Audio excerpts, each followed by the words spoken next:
Pastor David Adelek's polished shoe struck the center of the wheelchair with a sharp, ugly thud. The old woman inside it flew backward, chair tipping, body spilling onto the red carpet like a sack of yam dropped from a truck. Before she could even cry out, his voice cracked over her like a whip. "Stupid cripple. Are you blind? You think this is a market where you block road for people that matter?" He stood over her, white suit glowing under the sun, gold watch flashing as he pointed down at her twisted legs. "Useless thing. Look at you, smelling poverty everywhere. Get out of my way before I kick sense into that empty head." The woman hit the ground hard, palms scraping concrete, forehead kissing the carpet. Her faded blue wrapper tore at the shoulder. Coins and a small Bible tumbled from her nylon bag and scattered like seeds. She tried to speak, but only a small, broken sound came out. Around them the crowd stood frozen, thousands of white handkerchiefs hung in the air, mouths open, phones shaking in hands. The convoy engines still purred behind the pastor, waiting. Bodyguards stood like statues, unsure whether to move or disappear. No one had ever seen Pastor David touch anyone with his own hands, let alone kick. He did not stop. He spat on the ground beside her head. "You came here to beg, ABI? You think because you carry wheelchair people will pity you? Nonsense. God blesses those who have sense, not dirty beggars who block anointed men." His voice rose higher, smooth and practiced from years on the pulpit, now sharp enough to cut skin. People close enough could smell the mint on his breath and the expensive perfume on his collar. A child in the crowd started to cry. The old woman tried to drag herself away, fingers clawing at the carpet, blood already dotting the red beneath her. Pastor David raised his foot again as if to stamp on her hand, then changed his mind. He straightened his jacket, smoothed an invisible crease, and stepped over her body the way someone steps over a puddle after rain. The sole of his shoe brushed her cheek, leaving a black mark. He did not look back. The cathedral doors opened for him like obedient servants, and the moment he crossed the threshold, music exploded from inside, drums, keyboard, voices singing his welcome song. The doors closed. Silence fell outside. The old woman lay alone on the carpet now, chest rising and falling fast, eyes fixed on the closed doors. Blood ran into one eyebrow. She lifted her head slowly, and for the first time people saw her face clearly. Something cold and quiet moved behind her eyes, something that did not belong to a helpless beggar. She whispered one sentence so low only the nearest phones caught it: "You just kicked the wrong woman, David." In the next 30 seconds the video would reach 1 million views, and the richest pastor in Nigeria would discover that some people you should never touch, because they have been waiting for you all their lives. Please hit like, subscribe, and drop where you are watching from in the comments. The fire has only just started. Pastor David Adelek woke up at exactly 6:03 a.m., the same minute every day, because his bedroom clock was imported from Switzerland and cost more than most people's houses. The air conditioner hummed like a quiet money. The curtains opened themselves, slow and silent, letting in the soft glow of sunrise over his private estate in Banana Island. He lay still for a moment, staring at the ceiling painted with real gold leaf that caught the light and threw it back like tiny flames. His first thought every morning was the same: "I am blessed." He swung his legs out of bed. The marble floor was warm because it had underfloor heating. A housegirl in crisp uniform was already kneeling by the bed with his golden bedroom slippers lined up perfectly. She did not look up. She knew the rules: eyes down until the man of God spoke. David stepped into the slippers and walked to the window. 20 feet below, gardeners in green uniforms were trimming the lawn with scissors, blade by blade, so the grass stayed exactly 1 inch tall. Beyond the gates, the Lagos lagoon sparkled like it had been paid to shine only for him. In the dressing room the size of a small church, 3 tailors waited beside racks of new suits still wrapped in plastic. Today he chose the white Tom Ford with tiny threads of gold running through it. The jacket alone cost 24 million naira. While the tailors adjusted the shoulders, his phone buzzed non-stop on the marble table. Private jets booking confirmations, oil businessmen begging for prayers, politicians sending small tokens of appreciation in dollars. He smiled at one message: a senator had just transferred 250 million naira for the work of the kingdom. David typed a quick voice note: "The Lord will visit your family this week." Then he deleted the message from the senator's phone remotely so no evidence remained. Breakfast was served on the roof garden under a canopy of real flowers flown in from Holland every 3 days. His chef, trained in Paris, placed a single plate in front of him, 3 slices of pineapple cut into perfect stars, 1 soft-boiled egg in solid gold egg cup, and a small glass of fresh coconut water mixed with honey from his private apiary in Joe's. While he ate, his media team sat at the far end of the table showing him the day's headlines on iPads. Man of God buys 4th private jet. Pastor David's new cathedral will seat 100,000. Anointed water sells out in 7 minutes. He nodded slowly, chewing like a king. At 7:30 he went down to the private gym. A personal trainer from Brazil counted representatives while David lifted weights wrapped in crocodile skin. Between sets he took calls. His voice was gentle on the phone, full of "my son" and "the Lord told me," but the moment he dropped the call his face hardened again. He hated slow people, poor people, ugly people, anyone who reminded him of the dusty village he crawled out of 25 years ago. In the mirror he saw only success, perfect teeth, perfect skin, perfect life. He whispered to his reflection, "Nobody can touch me." By 8:15 he was in the prayer room, a round chamber with walls of black marble and a single spotlight shining on a golden pulpit. 10 prayer warriors hired full-time knelt on the floor speaking in tongues. David raised both hands and began to pray in a voice that could shake mountains. He thanked God for the jets, the houses in Dubai and London, the bulletproof cars, the fear people had for him. He asked God to disgrace his enemies and multiply his wealth. The prayer warriors shouted Amen, louder each time he mentioned money. One of them fainted dramatically. David stepped over her without breaking his prayer. At 8:45 his convoy was ready, 7 white Range Rovers, 2 police escort vans in front and behind, sirens already warming up. He climbed into the middle car, phone in hand, checking the church's bank balances on his screen. Over 14 billion naira had entered the ministry accounts this month alone. He allowed himself a small smile. The driver started the engine. The gates opened. The sirens began to wail. David leaned back against leather soft as butter and closed his eyes for the 20-minute ride to Victory Life Cathedral. He was in a good mood. Miracles would happen today. Offerings would break records. And nobody, absolutely nobody, would dare stand in his way. The convoy flew along the expressway, forcing Danfos and Okadas to scatter like chickens. People on the road pointed and waved. Some fell on their knees right there on the pavement. David did not wave back. He was saving his strength for the altar. At exactly 9:52 the cathedral gates appeared ahead, already surrounded by the usual river of white handkerchiefs. The car slowed. David opened his eyes and looked through the tinted window. Everything was perfect. Then he saw the wheelchair in the middle of the red carpet. And the rest of the morning, the golden morning he had built so carefully, cracked like an egg. The convoy stopped dead. David's driver dared not move another inch. Through the tinted glass David saw the rusty wheelchair planted in the center of the red carpet like a stubborn tree. The old woman sat bent forward, head covered with a faded scarf, hands resting on wheels that had seen better decades. David's jaw tightened. He hated anything that disrupted his entrance. He pressed the button, the window slid down 2 inches. "Remove that thing," he said, voice low, dangerous. The bodyguards hesitated. They knew the cameras were already rolling. David opened the door himself. The morning heat slapped his face, but he welcomed it. Anger always felt hotter than the sun. He walked forward, shoes clicking like gunshots on concrete. The crowd parted wider, phones rising higher. When he reached her he did not ask questions. He simply lifted his right leg and drove his heel into the front of the wheelchair with all the force of a man who had never been told no. The chair jerked backward. The woman tumbled out with a sharp cry, hitting the ground shoulder first. Coins scattered. Her scarf slipped. Blood dotted the carpet. "Idiot!" David's voice rang out clear and cruel. "You think you can block the way of God's anointed? Useless beggar!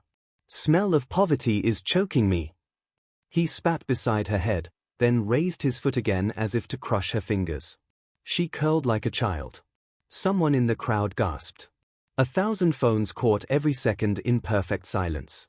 David stepped over her body, the sole of his shoe brushing her cheek, and marched into the cathedral. The doors boomed shut behind him. The music inside exploded on cue, "He's a miracle-working God." Inside, the auditorium was already electric. 50,000 people rose to their feet, screaming, waving, crying. Lights flashed gold and white. The choir sang his name into the melody. David climbed the altar like a king returning from battle. He did not wipe the small smear of blood from his shoe, he let it stay. He grabbed the microphone and began, "Somebody shout hallelujah." The building shook. He preached for 2 solid hours about favor, breakthrough, enemies falling at your feet. When he said, "Some people will try to block your destiny, but you will crush them," the congregation roared louder than ever. He felt invincible. He never once thought about the woman again. To him she was dust, already swept away by security. He did not know her name was Madame Cecilia Okafor. He did not know she had once carried him on her back to primary school when his own mother was sick. He did not know that 35 years ago she had sold her gold earrings to pay his WAEC fees when he was a broke choir boy. Most importantly, he did not know that every Kobo that built his cathedral, every jet he flew, every bulletproof car he owned, came from the company that still carried her late husband's name, Okafor Group, the silent majority shareholder of Victory Life Ministries. Outside, 2 plainclothes men in dark glasses appeared from nowhere. They lifted Madame Cecilia gently, wrapped her torn wrapper around her shoulders, and carried her to a black Mercedes Maybach that had been parked quietly behind the crowd the whole morning. The driver, a retired army colonel who had served her family for 40 years, opened the back door without a word. Blood still ran down her face, but her legs useless as always, but her eyes were dry and bright. She looked once at the cathedral doors, then spoke in a voice soft as silk, "Drive." The Maybach slid away unnoticed among the thousands of Okadas and Danfos. Inside the cool, silent car she took out an old Nokia phone, not the cracked one from her bag, another one. She dialed a single number. A younger voice answered immediately. "Mama?" Madame Cecilia spoke only 8 words, "Tell your brothers. The pastor has touched me." There was a pause on the line, then a low, dangerous laugh.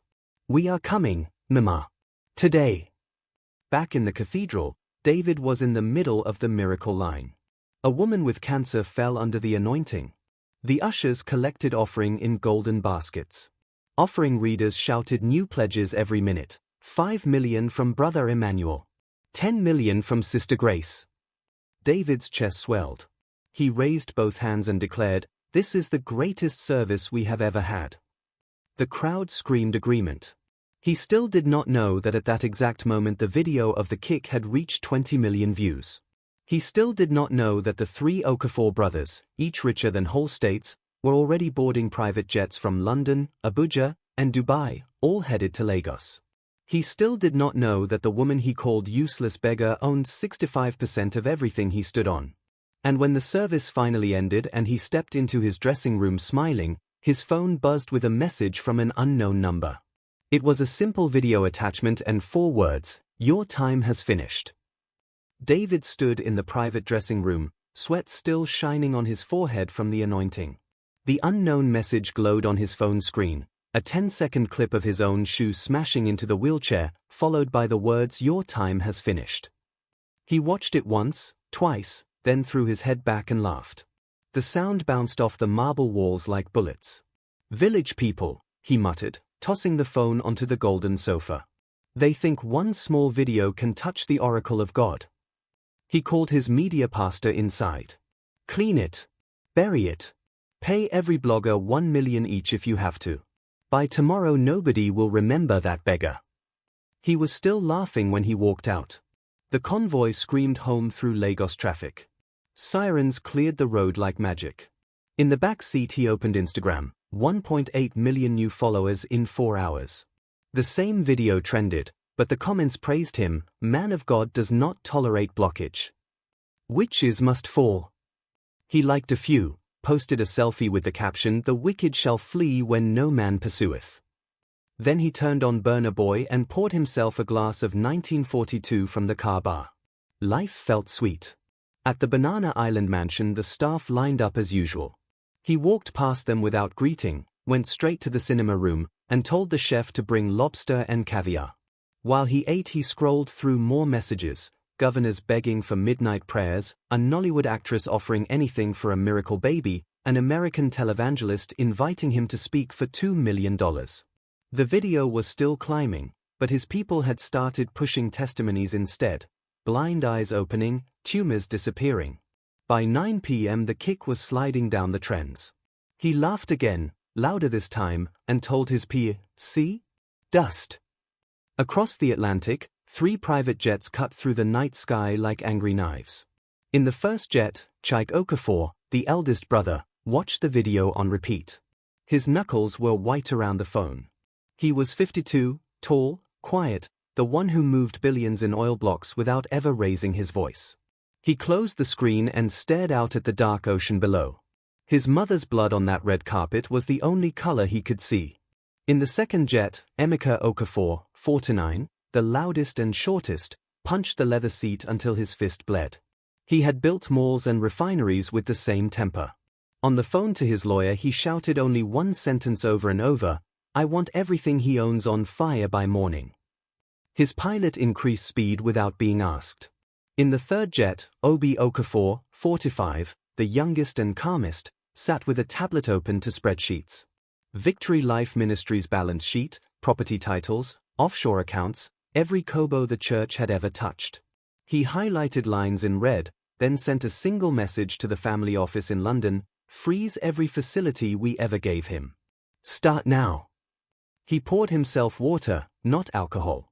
He needed a clear head for what was coming. Back in Lagos, Madam Cecilia sat in her village-style wing of the Lekki Palace the brothers had built for her. The doctor had cleaned the cut, stitched it, given her painkillers she refused to swallow. She wore a simple white nightgown now, legs covered with a soft blanket. On the table beside her lay the old Nokia and a cup of tea she had not touched.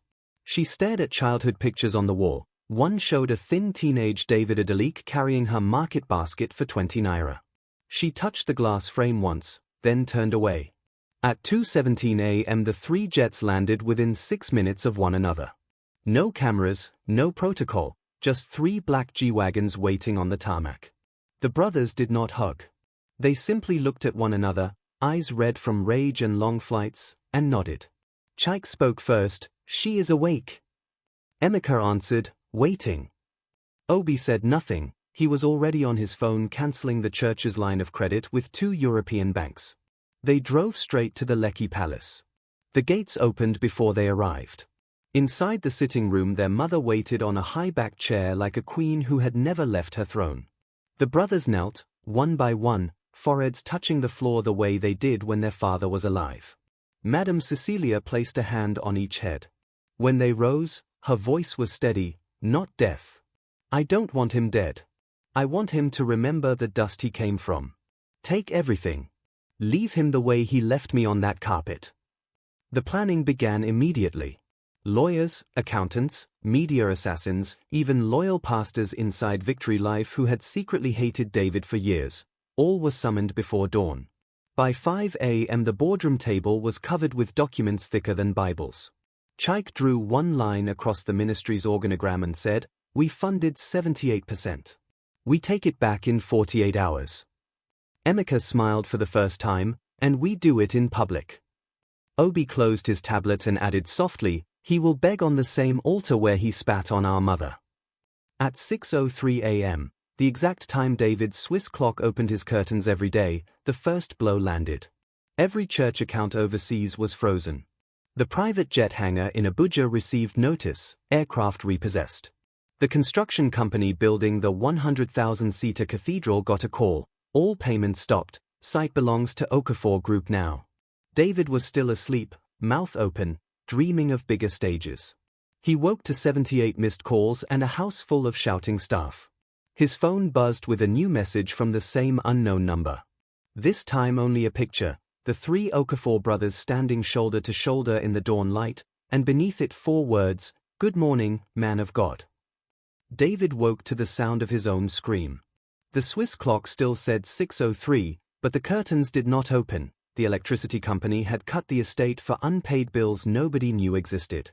He stumbled out of bed in darkness, stepped on broken glass from a bottle he had smashed the night before, and limped to the window. Outside, 3 tow trucks were dragging away the white Range Rovers. Security men stood helpless, hands in the air. One of the drivers shouted, "Oga, them say NA court order." David's heart punched his ribs. He ran downstairs still in silk pajamas. In the living room his PA and media pastor knelt, crying, phones in their hands. "All the accounts are red, sir. Zero balance. Even the offering app is showing error." David snatched a phone after phone. Every bank app showed the same thing, account restricted. He called the manager of his biggest dollar account in Dubai. The man answered shaking. "Pastor, the owners of the bank called personally. They said if we let one kobo move, they close us down." David dropped the phone. For the first time in 20 years he felt cold sweat on his back. By 9 a.m. the news broke everywhere. Okafor Group withdraws support from Victory Life Ministries. No long explanation, just one cold line. Blogs carried the kick video again, now with 120 million views. Comments changed overnight, so NA Okafor money him day spray? Fake prophet don't finish. David locked himself in the prayer room and commanded the prayer warriors to fast for 7 days. Only 2 showed up, the rest had quietly resigned by WhatsApp. The next Sunday only 8,000 people came to the 50,000-seater cathedral. The choir was half empty. The AC did not work because diesel money had vanished.